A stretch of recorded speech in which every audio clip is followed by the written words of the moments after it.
All right, we shall start. Hello, everybody.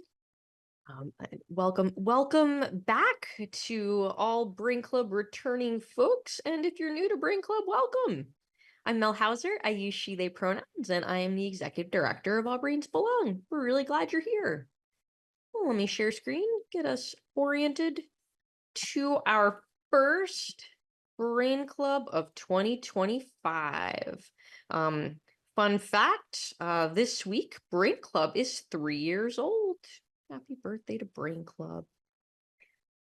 So we're really glad you're here. Today we will be, and in fact, all month we're going to go back to basics, to the topics we started covering back in 2022 when Brain Club all began. For those of you who don't know, Brain Club, the story of Brain Club was that in some of our earliest other programs, when we started like debriefing and kind of talking about things like the brain and the nervous system after, for example, a vaccination clinic or, something going on in the medical programs. We said, wow, we gotta like do a program about this. We gotta provide language about some of the things that go on in everyday life. And that was how Brain Club got started. And so going back to basics, for example, the nervous system, as we'll be discussing tonight. Before we get going, closed captioning is enabled. You just have to toggle it on if you'd like to use it. So depending on your version of Zoom, you might see the live transcript closed captioning icon. If not, look for the more ... and choose show subtitles. Do the same and choose hide subtitles if you want to turn them off. That's what that looks like. Okay. All right, so if you're new to Brain Club is our weekly community education program for purposes of demonstrating All Brains Belong's approach to neuro-inclusive culture so that we can promote systems change, because you can go out in the rest of your lives and hopefully spread the word about some of the topics that you hear discussed here. At All Brains Belong, we really are working together as a community to build a world that works for everyone. And so we cover topics, not just about neurodiversity, but broader topics related to inclusion. And we cover topics that are of importance to the neurodivergent community. With the idea that hopefully this is a place where you feel safe, where you can learn and unlearn within belonging to a community of folks learning and unlearning together. Though All Brains Belong has a variety of programs, different types of programs, this one is not for medical or mental health advice. It's also not a support group or a place to make individualized or personal requests. It's also not a neurodivergent affinity space per se. Brain Club is open to everyone because we believe that learning about neurodiversity and how the brain works, we believe that benefits everybody. With the idea that the topics we discuss here are really the foundations of how all of our brains interact with other brains, and really like the foundation for how any of us connect and collaborate and like live in the world. So we invite you to be here, to listen, to learn, to observe, hopefully what a neuro-inclusive space looks like, and hopefully to apply what you're learning to your life. There is no one right way to participate here at Brain Club or at any of our programs. You can have your video on or off. Even if it's on, we do not expect anything of you. Please do not feel like you need to sit still or look at the screen or any of those things. So feel free to walk or fidget or stim or eat or take breaks or any of the other things that need doing. And during discussions, because we will have discussion after a brief presentation. During discussion, you can communicate with mouth words. You can type in the chat. You also don't have to communicate. Observation is a completely valid form of participation here. There's never pressure to interact in any way. In addition to affirming all aspects of identity, one of the ways that we, cue safety and promote safety here is to prioritize the group's collective needs over that of any one individual. And then Lizzie, if you could pop in the chat the Brain Club frequently asked questions for, especially if you're new to Brain Club or need a review of any of the other things that might come up along the way. All right, that's my visual support to make sure the chat is open where I can see it. Oh, Great. Hello, everybody. I missed all the chat messages. That's why we have this visual support for me, because I always miss all the chat messages in the beginning. Okay, so one more thing. If this is your first time at Brain Club, it's okay to not understand what's happening here. Just please keep coming back. It might take a couple times to figure it out, and often what can be helpful is to like sit back and observe the first Brain Club or two and kind of get the lay of the land. Okay, so frequently asked questions in the chat. Thank you, Lizzie. All right, so we've got 45 minutes together.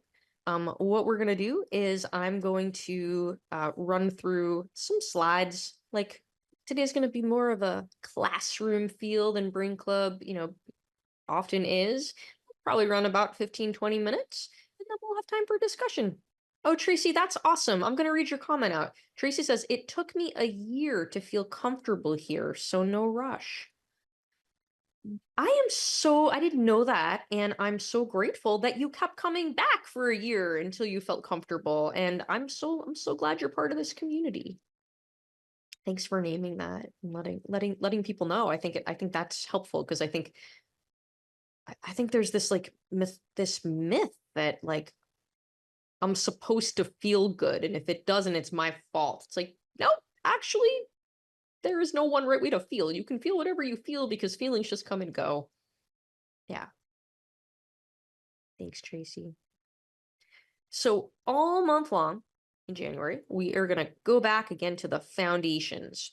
I will say, and we're going to talk more about this in the context of the nervous system, next week, regular Brain Club will not meet. We have a special event. It is our second annual Everything's Connected to Everything, Improving the Healthcare of Autistic and ADHD Adults webinar. And Lizzie has put that link in the chat. It's a different, there's like 300 people registered. It's like very much not feeling like normal Brain Club. So it has its own Zoom link and like stays separate in webinar land. So if you're not signed up for next week and you'd like to join us, please pick up the link in the chat. So anyway, we're working through the nervous system all month in different ways. All right, so our Brain Club advisory board thought it was important to revisit this topic, because at Brain Club, we are often using this word, dysregulated, or referring to dysregulation. Like, what does it even mean? So sometimes if people have ever thought about this word, they're like, maybe you're thinking regulation means being calm. It is not what regulation means. Some people ever feel calm. I don't think I personally ever experienced like the word calm. That's not a word that really resonates with me. What regulation means is that your brain and the rest of your nervous system, your body, like it's all working together smoothly. Everything's kind of working the way you need it to work so that you can achieve the things you're trying to do. For example, if I am trying to make Brain Club slides, but I am dysregulated and my thoughts are going too quickly and like my attention is not here, it's like hard for me to execute my task. That's like a lot of the day for me and for many people. So it's not calm. We're not striving for calm. We're striving for your energy, the way your brain and nervous system are working. We're looking for that to be a match with what you're trying to do. That's what regulation means. And in fact, a really great resource for this, and I have a slide about this later, but a great resource, Lizzie, if you can drop a link to Autism Level Up in the chat. I think the folks at Autism Level Up have put together a robust collection of resources about regulation. It's really universal design for nervous system regulation, and I could not say enough amazing things. Anyway, so like, we'll come back to that. But I think if you want to learn more about what this word even means and how you might like feel it or experience it, that's a really good resource. But we're also going to talk about that tonight. What dysregulation looks like or feels like is different for different people. I think if I started screaming and like overtly flipping my lid and throwing things and swearing or whatever, like you might be able to tell that I'm not regulated. I don't have full access to the thinking part of my brain, for example. But that's not the only way in which dysregulation presents. It might present as flight. I'm running away. Physically or cognitively, I might be like fleeing a conversation or avoiding a conversation. I might present as flood of ideas, flood of emotions, overwhelm. Might present as fatigue, cognitive, physical, emotional fatigue, freezing, glazing over, checking out, dissociating, freeze, or fawn, people pleasing as a survival strategy. All of these are equivalent manifestations of dysregulation. So it's not like one of them is more dysregulated than the other. It's just sometimes we have go-to patterns of dysregulation. Sometimes it depends on what context we're in. Like when I'm at home, I'm much more likely to yell at someone. But at work, I might be presenting as like fatigue or flood. So learning to recognize dysregulation in yourself and in other people is a really important skill and takes lots of practice. What is even actually happening at the level of the nervous system? So your autonomic nervous system, it's the part of your nervous system that like governs all of your internal body processes. Your heartbeat, your blood pressure, your digestion. Its role really is to help you store, release, conserve energy to like move safely through your life and get done what you're trying to get done. And sometimes it can feel like a great mystery and like it seems random and unpredictable, which can feel really scary for people. And it actually is like often is a predictable set of nervous system responses. It's just that when we don't have a framework for understanding that, we don't know how to work with it. A really great book, Lizzie, if you can drop the link to Anchored by Deb Dana, that's actually the book that we're going to do book chat on at the end of the month. Our last week of the month's usually a book chat. And we're going to be covering that book covering the autonomic nervous system in more detail. But the concept being these are automatic responses designed to help you store, release, conserve energy, and keep you safe. So when we have dysregulation responses, they're automatic safety seeking responses. Automatic responses. We don't get to pick what dysregulates us, and we don't get to pick how we show up. So in Deb Dana's book, Anchored, they walk through the concept of neuroception, and some of you may have, we talk about neuroception a lot at Brain Club. So neuroception is threat detection versus safety detection, the part of the autonomic nervous system that is picking up cues from the environment. I'm safe, I'm in danger. And this can look different ways. When cues of safety are in the environment, this evokes a ventral vagal response. That's the vagus nerve. It's one of your cranial nerves, goes through your whole body. It has a big role in the autonomic nervous system. This part, you pick up the safety and you feel connected, safe. This is the part that like allows you to socially engage with other people. But a lot of environments we're in do not feel safe because they're not safe. So when the sympathetic nervous system recognizes danger and is in a place of activation, mobilization, taking action to stay safe, to flee the dangerous environment, to get out of there, to return to safety. If that is exceeded, so we're in the danger zone, it's even worse than that. It's kind of like the mouse that plays dead. That's what dorsal vagal is. That's like immobilized, shut down, collapsing. I am in a life-threatening environment. I am collapsing. That is how I conserve energy and try to stay safe. And so one of the things that we'll talk about during book chat is like what it's like for the nervous system to like move through these three stages. But just wanted to give a first pass at this. What I'll also mention and this is what next week is about, is that the nervous system is not like a standalone thing. The nervous system like goes through all of your organ systems. So neurodivergent people often suffer from a constellation of intertwined medical problems, much of which involves the autonomic nervous system. So it involves lots of systems in the body, but including the nervous system may also impact sleep or the jaw and the face or the digestive system or the allergy or immunology system, the immune system, connective tissue. It's all intertwined. And so at next week's webinar, we are going to be looking at this pattern of intertwined medical problems that many neurodivergent people suffer from, often for decades, without like having a lens for understanding, because this lens is not taught in the medical education system. It's not like a well-known concept. So we're going to be looking at that, as well as digging into some tools about how people can get the healthcare that they need if they think this pattern applies to them. And as well as we're going to be looking at some of our approaches here to management and like how to feel better from these things next week.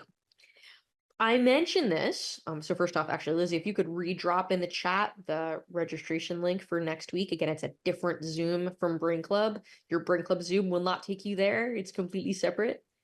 It is also free, but it is a separate link. Needs registration separately. Thanks, Lizzie.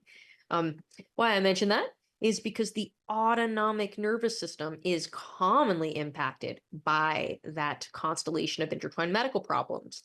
And so people might get symptoms related to the autonomic nervous system that impact, the way their eyes function and their brain. They may have things like migraine or other types of headache syndromes or brain fog, or breathing symptoms or cardiovascular symptoms. Their heart's racing or their blood pressure is messed up, or maybe they're having trouble with, peeing and pooping and all the other things, all these automatic things that the nervous system is just supposed to do.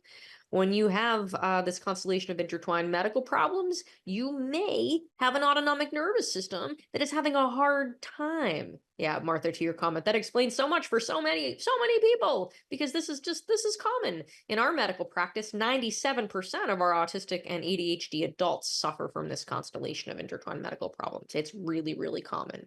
That's not to say that all autistic and ADHD people suffer from this. It's just to say that the people that come to All Brains Belong for medical care, they suffer from this, because in general, people don't come here if their needs were met by the traditional healthcare system. So of that group, 97%.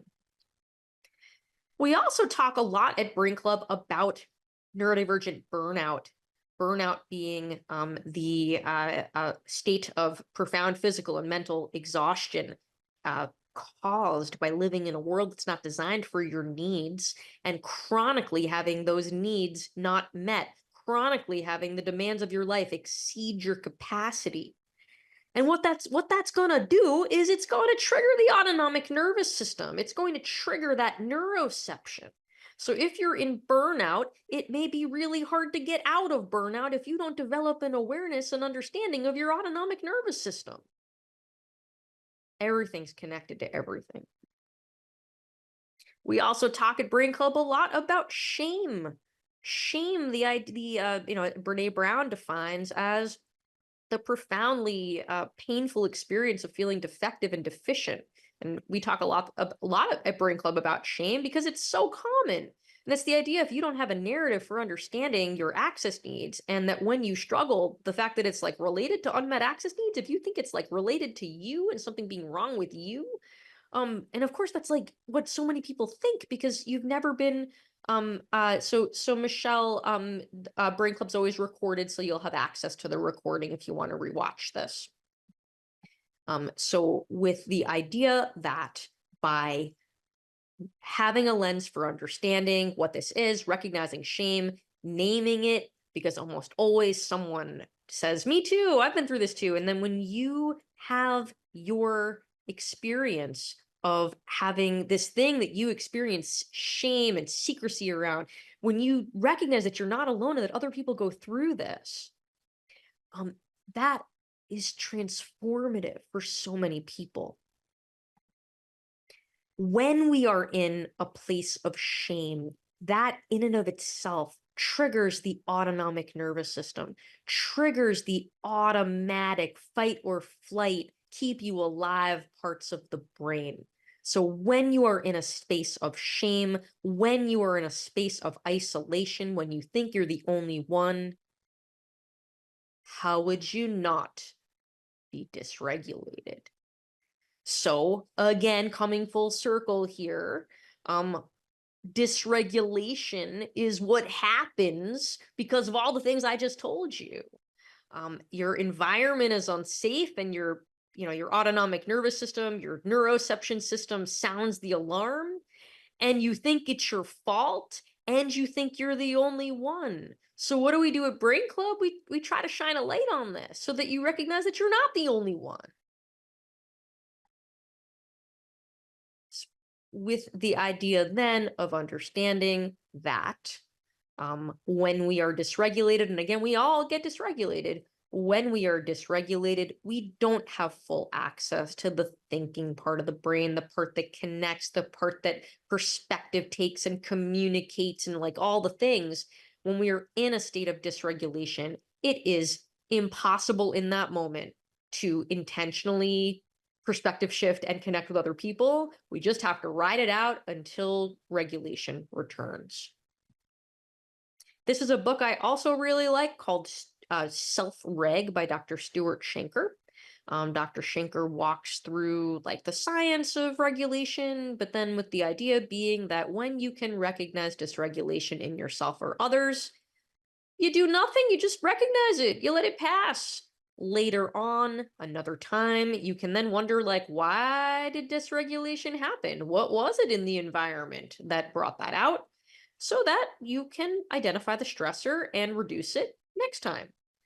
One of the main concepts of the book is that dysregulated behavior is the nervous system's way of communicating to the people around you what the underlying physiology is at the point in time. That is, behavior is communication.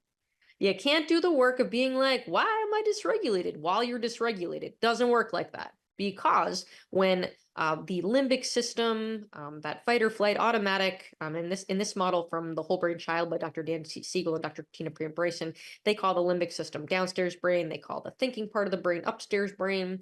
When downstairs brain is triggered for any reason, it takes upstairs brain offline. So the idea of the part of the brain that's going to be like, why? I wonder why I'm dysregulated. That's an upstairs brain move. If you are in a place of downstairs brain, if you are dysregulated, you literally cannot answer the question, why am I dysregulated? So it's not useful to wonder and do that analysis in the moment. You wait, you let it pass, think about it tomorrow or later in the week. In our medical practice, we often really strive to model neutral language instead of being like, I'm having a meltdown. I mean, it's okay. You can use whatever language you want, but like, I'm having a meltdown sometimes has some connotations. My autonomic nervous system is activated. That may have less connotations. You may have some less self-judgment with language like that. My autonomic nervous system is activated. Or I'm having a survival response. Or even my body is trying to send me a message. I don't know what that message is yet because I'm in a state of dysregulation, but there's some kind of message being sent here. That's all. And then later, more sophisticated move might be like, I am in the sympathetic nervous system state, the sympathetic activation state, or the dorsal vagal state, or like, we'll talk about that at book chat later in the month. But like neutral language we are striving for. And neutral interventions. So Lizzie, if you can drop again, Autism Level Up. I know there's been a bunch of links, but I highly recommend this one. So they have a lot of free tools, including this one called the energy meter, which the idea is there's on one side, it's my energy where I am versus energy needed for the activity I'm trying to do. And, emotion words may not mean something. I'm upset, I'm mad, I'm whatever. Like those words may not mean anything, but like it's more energy is more descriptive thing of like, yeah, I might have jumpy energy and I really want like settled and still energy because I'm like trying to knit or cook dinner or something. So then it's about managing my energy. It's not like, how can I change my emotions or how do I change my thoughts? This is really just about, how do I manage my nervous system? How do I regulate my nervous system so that just so that I'm able to do what I'm trying to do, not because there's, any right or wrong type of energy to have. And sometimes folks are like, I have no idea what I could possibly do to regulate my energy. I don't know what the choices are. This tool is called the Regulator 2.0. It's this robust menu for like, with ideas of like, listen to music, sing favorite song. They kind of like organize it by your sensory system. So this is all sound stuff. This one's vision, look at a this or a that, taste, smell, like a lot of different ideas for how do you use your sensory systems. And then you can keep track. Did this change my energy at all? And did I actually like it? If I don't like it, I'm not going to do it again. Yes, totally think, yeah, I agree, Molly. Very powerful tool. Um, I'm going to go back to the neutral language.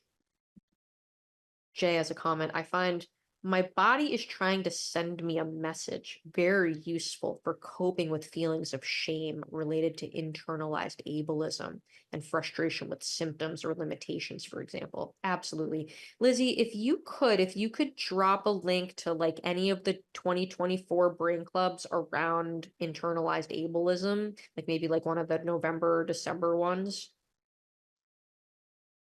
We cover internalized ableism a lot. And so just if that's a new term for folks, it'd be good to give a reference.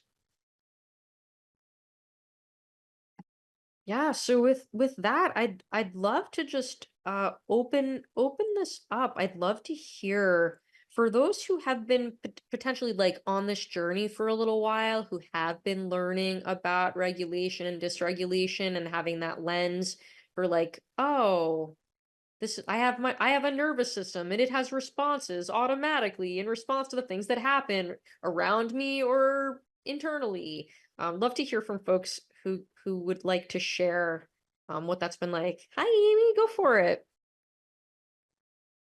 Yeah, I was just thinking about, I mean, this is such a great review because I was thinking about when I first came into the practice or first was coming to Brain Club and how I was still so viewing myself like still trying to hide away, like be calm, I can't participate unless I'm calm and I think that that idea that it's automatically happening, it's been, like my body's taking care of itself or I'm having a stress response. And then really learning about the sympathetic, the activation, or you would call it like foot on the gas. And it just shifted because I was a really sensitive, as so many of us are, such a sensitive child, and I was told that. And then to now come to a place of like really honoring my sensitive nervous system and seeing how incredible that is and being in community with other people. But I think the one thing that I want to mention that I was really struck by tonight was really like taking the break. Like if I can feel like I've foot on the gas and my rate of speech is fast or I don't have clear thinking, that I can just like, that's okay. I don't have to be, but I can take a break. Or like I had a situation before Christmas and my heart rate was beating. So I would get up and I would do something. My heart rate would kind of start going fast. And I was like, oh, this is, this is my nervous system. And I would just sit for 15 minutes and then so that pacing part of it too. And I just am so struck tonight at my continued gratitude for the way you frame this specifically, Mel, because I think anyone who's on social media sees like people talking about resetting your nervous system, but from a place of like calm and like being different than you are. And I feel like this is such a place where we get to come and learn and be ourselves, and we can make mistakes and we can repair and we can just keep on learning together. And I'm really touched by that tonight. So I just wanted to thank you, but also everyone that's here. It's amazing, Amy, and I'm so proud of you because it's like there's so much. like the unlearning thing because of like all the constant messaging around like you must be calm, otherwise you're not like a mature adult. As though like that, like you're 18, you're an adult now. Like how your nervous system response has nothing to do with your age. Like so all of that. So and for everything that you shared, thank you. Thank you, Amy.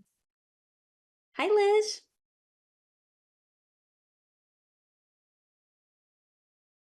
That's sure too. Hi, everybody. Um, I really am like still connecting and chewing on what you said in the very beginning when you talked about how it's sort of it's not about being calm, it's about finding a match between like your nervous system and the environment, because that really kind of turns it to a neutral. And that just feels so much better to me. And I can think of a lot of times um, when like when I was trying to be calm and that was dysregulating me more. And that if I can kind of look towards um, like what's the environment, what's my nervous system trying to tell me. And one of the things I thought about too was like, oh, that's why like hyper focus feels so good, is because like the environment is matching my nervous system in that moment, and that is a state that feels like very good to me. And then real quick to kind of talk about your question in particular, what I'm also thinking about, besides how thinking about dysregulation have how I've learned about me, I'm also learning a lot more about people in my environment. I'm identifying when they're dysregulated, and instead of being like, well, what's her problem, and sort of like putting fuel to the fire, I can step back and say like, oh, that person's having a hard time right now, and I can cultivate empathy for that as well. And that has really helped me just in interpersonal ways. Totally. It's just neutral. It just is. It just is. Thanks, Liz. Hi, Rye. Hey Mel, hey everyone. Um, Both Amy and Liz, like yes, thank you for saying all of those things. It's so important. Um, I think it part of my journey along this path has really been I've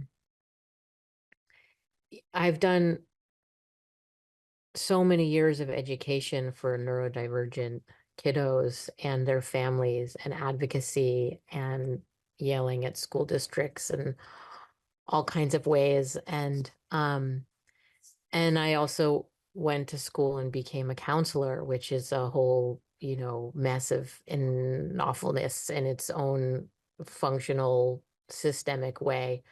And then I did this 3-year apprenticeship in it's a specific kind of somatic experiencing that is very kinesthetic. And so it's very much hands-on within your own limbic system, and it's not bossy like so many um like therapeutic methodologies or educational methodologies are very bossy. Do this, do that, do it like this. Meditation can be very bossy. Um, and learning throughout that has been a real kindness to myself. Um, and I am a very kinesthetic, I'm a sculptor. I build stuff, I weld, and so that has been something that's been really meaningful to me, is that the idea is to say hi to your own body. It's not to get calm, it's actually to just to say hello. And so that it allows that the downstairs brain to talk in a more cognitive way to the upstairs brain. And so that the upstairs brain can actually think it through and listen, because the upstairs brain isn't used to letting anybody listen. It's in charge. It's always been in charge. So with mindfulness, I think a lot of folks with autism and other semblances thereof and different kinds of brains, quote, struggle with mindfulness or meditation or any of those kinds of things. And those have all been techniques that I've been told to do since I was 3, but could never functionally do in any way. And so it's been a real journey to sort of try to find methods that that allow the system to have communication with me, both in a cognitive and not cognitive way. Now I'm starting to ramble. Thank you. Thank you, Rye. So well said. I think that the idea of like this is how you do the thing, like including like the idea that like some professional would be the expert in how your nervous system needs to function, like is just, it never made any sense to me. So anyway, thank you for thank you for sharing. I'm gonna catch up in the chat. Karen says, this is so helpful. I was dysregulated over the holidays and struggling. This is helping to remind me of what's going on in my body at those times. So well said. Yeah, because it's just like a physiologic thing that is going on in your body. That is always what that is. Weaver says, just today, my wonderful physical therapist helped me to be mindful about the way that I inhale. If it's quick and turbulent, it cues danger to the nervous system. Yeah. So smoothing out the inhale and then prolonging the exhale and lingering in the pause gives cues of safety. I love that. Kim says, I used to feel so much shame around my lack of regulation. I had so many shoulds. I should be able to calm down. I shouldn't have this reaction. I should understand why I feel this way, etc. Now I am so much more accepting of my reactions and of my dysregulation. I'm curious and gentle with myself rather than judgmental. Oh, I just want to let that sink in. Like it's so much like from early childhood, so many sweet little let's get the message that like you're not supposed to be upset. Don't cry. Because there's nothing to cry about. Or just even the idea, like in so many in modern day schools, a lot of times these quote regulation programs, like, nope, that reaction is disproportionate to the offense, or like you shouldn't be this upset. Your response is disproportionate to what happened. Like, I don't know, maybe we should try on the idea that every individual human gets to be the expert in how upsetting something is to their own nervous system. Weaver says, being able to notice when I am or someone else is dysregulated has to be the most helpful tool in navigating humans. Alvar says, I struggle with the dichotomy of philosophical beliefs versus practical reality. Not that I never experienced shame, but I'm actually overall accepting of how I am and needing to accommodate myself at this point in my life. However, my environment and the other people are generally not conducive to regulation. Yep, that's so common. So it's hard to address that practically when I don't have control over others or many situations. Yeah. Molly says, I love to use Autism Level Up energy meter with my students. It helps me to know how to support my students based on their energy level in that moment. I will then adjust how we work together to meet the students where they're at. And I've enjoyed learning a Brain Club this year. Thanks, Molly. Sierra. Yeah, I also really appreciate the reminder that these types of chats have. I think going back to basics is really, really helpful. I find one thing I've struggled with as somebody who really likes systems and routines and templates of having one idea of what regulation means to me or what like rest or recovery means to me, and getting really frustrated when that one thing doesn't feel good. Whether it's, my energy, like you were saying, Mel, my energy is too high to have knitting be a comfortable or regulating thing right now. So I think that's one of the reasons I love the energy meter and regulation tools like that, to just be able to have visual supports for, oh yeah, there's not just one way for me to relax after a long day or to re-regulate after a big event or something like that. Absolutely. Right. And there's like things that used to be, it's like it's it can be like chapters of your life. It also can be like hour by hour. This is regulating this morning, but like it's not regulating this afternoon. In the chat, Martha's asking about mindfulness and meditation, and I think that there's a whole variety of techniques that are healing and therapeutic and regulating for so many nervous systems, and are not for other nervous systems. I think it's just the idea that we're all different, and it's about trying things on and seeing how they fit, how they fit, and in different chapters of life. Sorry, the chat's bouncing with Ingrid says, it's painful to realize how ableist I can be toward my kids. I feel the same way. I feel the same way. It's like I talk about this all day, and then like it lives. It's like it's deeply hardwired because of like all the messages from my own childhood. They're like baked in there that when I am dysregulated, that's what comes out.